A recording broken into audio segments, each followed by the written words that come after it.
grew up on a private lake where fishing, exploring through miles of countryside, and total freedom was all within my domain.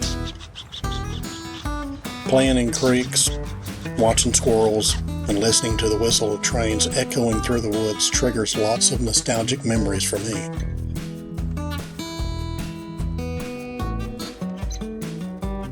Trail Hike today brought back nostalgic memories of our childhood. Though we both experienced two different paths growing up, today we are taking a trip down memory lane, trying to implement as best we can the life we once knew into our future as we approach retirement. A few years ago, we wanted to spend more time together, so we bought some e-bikes and had a lot of good times on those e-bikes, still do on occasion. And then later on, we bought a couple of kayaks. The biggest obstacle that we found was we never had time to really enjoy those things. And so we're hoping with our new jobs as RV host, we'll find more time to do that. Right now we're moving and we've been making lots of repairs to two different RVs, one we're selling and one we're buying. And that's kept us busy for a while. But we're hoping when the dust settles, we're going to find a lot more time to enjoy the things that we bought, especially our new motorhome.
We spent some time reorganizing and going through and purging and cleaning and the fun stuff like decor that I've enjoyed. Doing all those things, trying to make the motorhome home. Yeah. And I've really enjoyed doing that. And she's done very well. Thank you.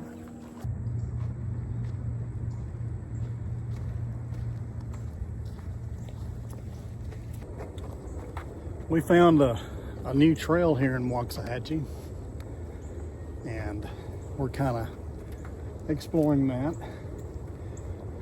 We're also exploring other things, such as our, I call it our 2-year plan now, and that is in 2 years I can legally fully retire. But in the meanwhile, what are we going to do for the next 2 years? That's what we've been really juggling around, trying to figure out. Well, one thing we're talking about is 5 years after that is me. Yeah. But once I retire, we can kind of opens up other options. No, it's too heavy for you. Oh, that's funny. I was going to let her hold it, but she didn't want to. Then she goes, "You want me to hold it?" I just went behind him and went on the other side, It really is kind of heavy though. But anyway, we've kind of tossed around some ideas, and I think the plan is to build and repair our RV. That's the main thing. Get it road ready, and then in a few years we can hit the road and not have to worry about things breaking down so much, hopefully. That's the number one goal. The number two is we got to have a little bit of income now to make ends meet. So we're going to keep working, whether that's at our current place or somewhere else, we don't know. It's something in the works. We've made a lot of effort and paying off a lot of things, and it's taken many years to get there. We finally got there. And now we've taken on careers that don't require us to be there basically 24/7. We're really liking that.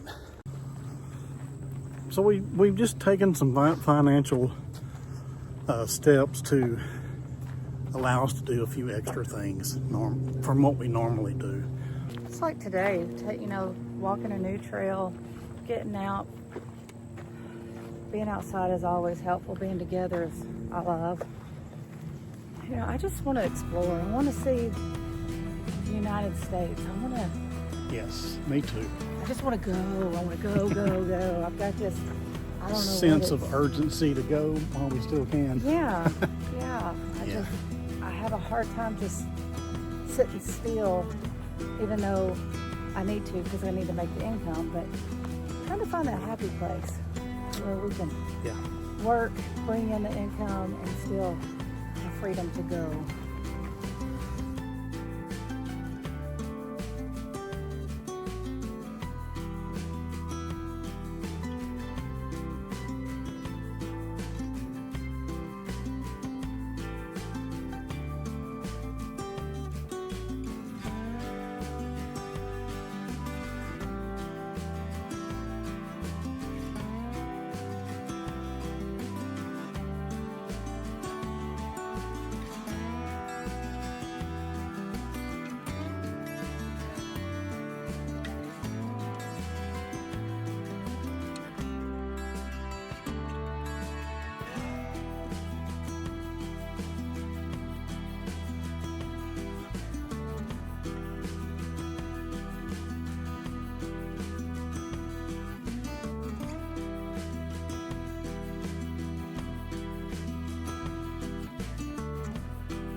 As a kid, I remember creeks like this, where there's a little stream across a road. We would be in the truck or the tractor crossing these type of creeks and walking. And in the summertime, it was so much fun because we could take our shoes off. Here. There. I lost her for a minute. In the summertime, when we were walking, we could take our shoes off. Even if we were in the truck or the tractor, my grandpa would tell us we could walk. We'd take our shoes off and we'd play in the creek a little bit, walk across. We would get in there and play a little bit before we had to get back on the task. Wouldn't be so eager to do it now, but man, when I was a teenager, that was nothing. It was so much fun. There's just something about water as a kid and even now that draws. I could still spend hours exploring, going up and down a creek, in the creek, on the side of the creek, whatever, it doesn't matter. And that's really neat over there, all those roots. Gives you a good idea of how trees hold up. That tree's probably going to fall at some point. That's a big tree. I'm not going to cross over this and not get wet.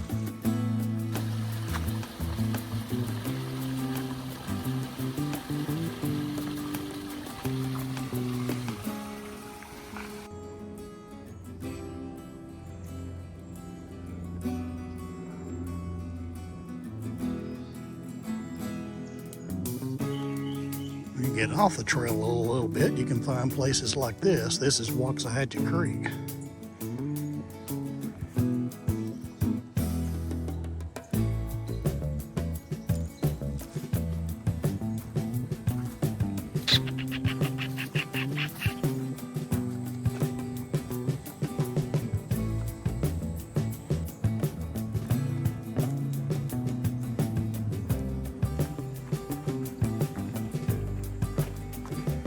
Kim found her resting spot. Looking at you. This is on a different trail. There's like all kinds of trails in here. Yeah, this is a more active trail. It's the main trail, I guess. Yeah. Waxahachie Hike and Bike. And this is a very easy trail to walk. It's flat, it's concrete all the way. The main trail. If you can walk this trail. Yeah, this one is the one that has seating throughout.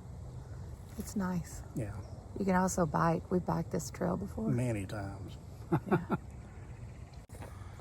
Lots of pecans down here. Surprised this place is not just crawling with squirrels. And many still on the tree. A little bit of fall color left. There's a bridge right there that crosses the creek we went across a while ago that we're going to cross again somewhere up here.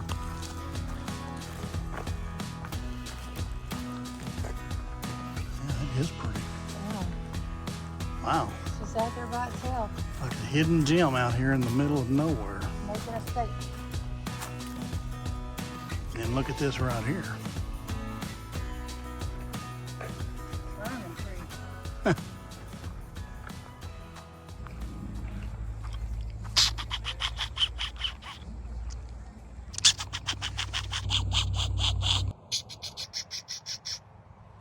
Kind of had that squirrel going. Probably had you going too. Cracking pecans is something we did a little bit of when I was kids. Picking plums, blackberries, things like that. Figs, peaches, pears, blackberries. Pretty much anything that grew and we could make food out of it. Yeah, those were the days you didn't go to Walmart and pick up what you needed unless you had to. There was more things around the house together, gardens and things like that. Or you'd call your neighbor and say, hey, can I come get a bushel of peaches out of your peach orchard? And the answer was always yes. Somebody asked me not too long ago, what's it like living in an RV?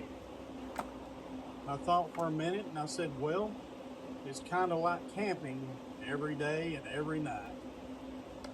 Agree with that? That was a good answer.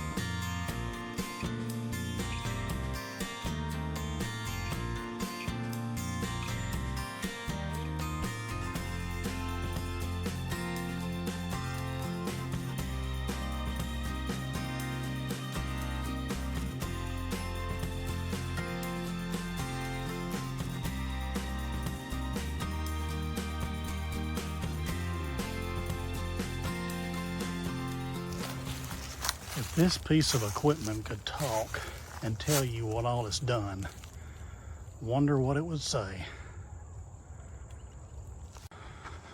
It's obvious this belonged to a farmer at one time. And kind of sad that everything he did has been forgotten. But the signs are all in here. You know, one day everything we do will be forgotten. Knowing that, is nostalgia such a bad thing? Not at all.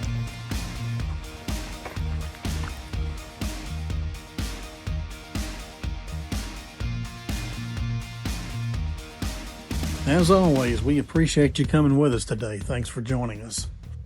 And if you like our content, hit that like button. Hit the subscribe button too. It'll help us grow our page. Doesn't cost you anything. And it'll help us continue to share the adventures that we like to share with you. Well, thanks for joining us, everybody. God bless. Y'all have a good day, and we will see you on the next trail.